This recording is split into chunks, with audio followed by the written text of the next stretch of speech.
செல்லக்குட்டீஸ் எல்லாருக்கும் சிறப்பான காலை வணக்கம். சப்ளிமெண்ட்ரி எக்ஸாம் ரிசல்ட், அதாவது துணைத் தேர்வுக்கான தேர்வு முடிவுகள் எப்பொழுது, அதை பற்றி தான் நம்ம இந்த காணொலியில் பார்க்க போகிறோம். வீடியோக்குள்ளே போகிறதுக்கு முன்னாடி நீங்கள் நம்மளுடைய சேனலுக்கு புதிய பார்வையாளர்லாம் இருந்தீங்கன்னா மறக்காமல் நம்மளுடைய சேனலை சப்ஸ்கிரைப் செய்து வைத்துக் கொள்ளுங்கள். செல்லக்குட்டீஸ் கூட இருக்க பிள்ளைங்கன்னா அதில் செட் பண்ணி வச்சுக்கோப்பா. இப்போ வாங்க வீடியோக்குள்ளே போயிடலாம். தற்பொழுது நம்மளுடைய 12ஆம் வகுப்பு மாணவ செல்வங்களுக்கு எக்ஸாமினேஷன் முடிஞ்சிச்சு. ஓகேங்களா? எப்போ முடிஞ்சிச்சுன்னா ஜூன் 1ஆம் தேதியே முடிஞ்சிச்சு. 2ஆம் தேதியிலேருந்து 10ஆம் வகுப்புக்கும் 11ஆம் வகுப்பு மாணவ செல்வங்களுக்கும் வந்து பார்த்திங்கன்னா துணைத் தேர்வு வந்து பார்த்திங்கன்னா ஸ்டார்ட் ஆயிடுச்சு. ஓகேங்களா? சப்ளிமெண்ட்ரி எக்ஸாமினேஷனை பொறுத்த வரைக்கும் தொடர்ந்து இருக்கும். 1 இல்லை 2 டேஸ் அப்படி மட்டும் தான் கேப் இருக்கும், லீவ். மற்றபடி தொடர்ந்து எக்ஸாமினேஷன் இருக்கும். ஸோ எல்லாருமே வந்து பார்த்திங்கன்னா தீவிரமாக எக்ஸாமுக்கு படிச்சுட்டு ஒரு பக்கம் எக்ஸாமை முடிச்சுட்டு ரிசல்ட்டுக்கு வெயிட் பண்ணுறவங்க 12th ஸ்டூடெண்ட்ஸ் தான் இருப்பீங்க. இப்போ எக்ஸாம் கரண்ட்டில் எழுதிட்டு இருக்க 10th 11th ஸ்டூடெண்ட்ஸும் இருப்பீங்க.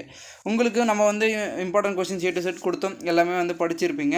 அண்ட் அடுத்த கட்டமாக வந்து பார்த்திங்கன்னா எல்லோரும் வெயிட் பண்ணுறது ரிசல்ட் எப்போ ப்ரோ அப்படின்னு தான் வந்து எல்லாருமே கேட்குறீங்க. சப்ளிமெண்ட்ரிக்கான ரிசல்ட் டேட் வந்து பார்த்திங்கன்னா வெளியிட போகிறாங்க. ஓகேங்களா?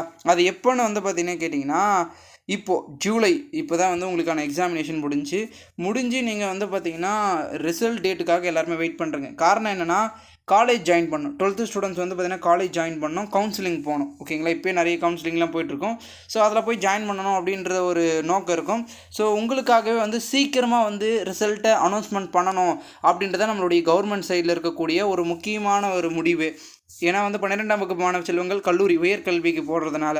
ஆனால் ரிசல்ட் எப்போ வெளியிடலான்னு இருக்காங்கன்னா ஜூலை 3rd வீக். ஓகேங்களா? July 3rd week. இப்போ வந்து பார்த்திங்கன்னா நீங்கள் வந்து எக்ஸாம் முடித்து 1 வீக் இல்லை 2 வீக் கிட்ட ஆகும்போது எக்ஸாமினேஷன் கிட்ட வந்து பார்த்திங்கன்னா 2 வீக்ஸ் இல்லை 1 வீக் தான் முடிய போகுது. இன்னும் வந்து பார்த்திங்கன்னா 2nd வீக் இல்லைனா வந்து பார்த்திங்கன்னா 3rd வீக்குள்ளே வந்து உங்களுக்கான வந்து ரிசல்ட் தேர்வு முடிவுகள் வெளியிட்டுடலாம் அப்படின்றது தான் வந்து நம்மளுடைய கவர்மெண்ட் சைடில் இருக்காங்க. ஏன்னா இந்த மந்த்துக்குள்ளேயே உங்களுக்கு வெளியிட்டால் தான் நீங்கள் கவுன்சிலிங் அண்ட் காலேஜ் ஜாயின் பண்ணுறதுக்கு கரெக்டாக இருக்கும். ஓகேங்களா? அதனால் வந்து அந்த ஒரு முடிவுகள் எடுக்கிறாங்க. இல்லைனா ஜூலை 20ஆம் தேதிக்கு மேலே வந்து ரிசல்ட்டு குறித்து வந்து பார்த்திங்கன்னா முக்கியமான அப்டேட்டை நம்மளுடைய பள்ளிக்கல்வித்துறை வந்து பார்த்திங்கன்னா சொல்லுவாங்க. அதாவது ரிசல்ட் டேட்டை அனௌன்ஸ்மெண்ட் பண்ணுவாங்க. இல்லைனா 1 or 3 டேஸ்க்குள்ளே வந்து அனௌன்ஸ்மெண்ட்டை நம்மளுடைய தேர்வுத்துறை இயக்கமாக இருக்கக்கூடிய முக்கியமான வந்து பார்த்திங்கன்னா அதிகாரிகள் அனௌன்ஸ்மெண்ட்டை கொடுப்பாங்க. அது இல்லாமல் அந்த டைமில் நீங்கள் என்ன பண்ணலான்னா, இது வரைக்கும் இப்போ எக்ஸாம் முடிச்சுட்டு இருக்க செல்லக்குட்டீஸ் காலேஜ் என்ன காலேஜ் ஜாயின் பண்ணலாம், அப்ளிகேஷன் A to Z வந்து பார்த்திங்கன்னா நீங்கள் போய் அதை ட்ரை பண்ணுங்கள். அதை பற்றி வந்து டீட்டெயில்ஸை கலெக்ட் பண்ணி அதை பாருங்கள் 12th செல்லக்குட்டீஸை பொறுத்த வரைக்கும். ஏன்னா நீங்கள் வந்து இப்போ எக்ஸாமினேஷனை முடிச்சிட்டிங்க, பாஸ் ஆகிடும்ன்ற கண்டிப்பாக நம்பிக்கை இருக்கும் எல்லாருமே வந்து தேர்ச்சி படுவீங்க. ஸோ நீங்கள் வந்து என்ன பண்ணுறீங்கன்னா அடுத்த கட்டமாக வந்து காலேஜை பற்றி யோசிக்க ஆரம்பிங்க. ஓகேங்களா? ஏன்னா வந்து இந்த ஒரு லெவலை தாண்டி நெக்ஸ்ட் லெவலுக்கு போகிறீங்க. அதாவது ஸ்கூல் லைஃபோட எண்டை இப்போ காலேஜ் லைஃப்பில் ஸ்டார்ட் பண்ண போகிறீங்க. ஸோ எந்த காலேஜ், என்ன டிபார்ட்மெண்ட், என்ன குரூப் எடுக்கலாம் அப்படின்றத நீங்கள் வந்து முடிவு எடுத்துக்கோங்க. ஏன்னா உங்களுக்கு ரிசல்ட் வந்து ஜூலை 2nd வீக் 3rd வீக்குள்ளே வந்து வெளியே வந்துடும். அதுக்குள்ளே நீங்கள் வந்து பார்த்திங்கன்னா எல்லாத்தையும் முடிவு எடுத்துட்டிங்கன்னா டேரெக்டாக நீங்கள் போய் ஜாயின் பண்ணுற மாதிரி இருக்கும். ஏன்னா உங்களுக்கு நாட்கள் ரொம்ப குறைவு. ஓகேங்களா?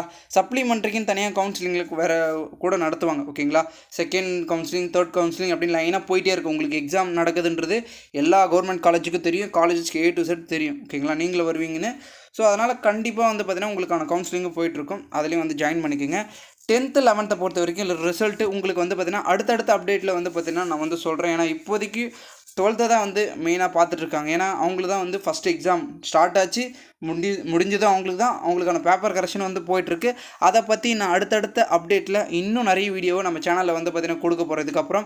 ஏன்னா இது வரைக்கும் வந்து இம்பார்ட்டன்ட் கொஸ்டின் மெட்டீரியல் அப்படி இப்படின்னு வந்து வீடியோ போட்டிருந்தோம். இதுக்கப்புறம் செல்லக்குட்டீஸுக்கு தேவையான முக்கியமான அப்டேட்டை கொடுக்க போகிறோம். ஸோ ஃபெயிலியர் ஸ்டூடெண்ட்ஸ் இருந்தீங்கன்னா மறக்க நம்ம சேனலை சப்ஸ்கிரைப் பண்ணிட்டு கூட இருக்க பெல் ஐகானை ஆல்ல செட் பண்ணி வச்சுங்கப்பா. ஓகே செல்லக்குட்டீஸ், பாய், டேக் கேர். நம்ம நெக்ஸ்ட் வீடியோவில் சந்திக்கலாம்.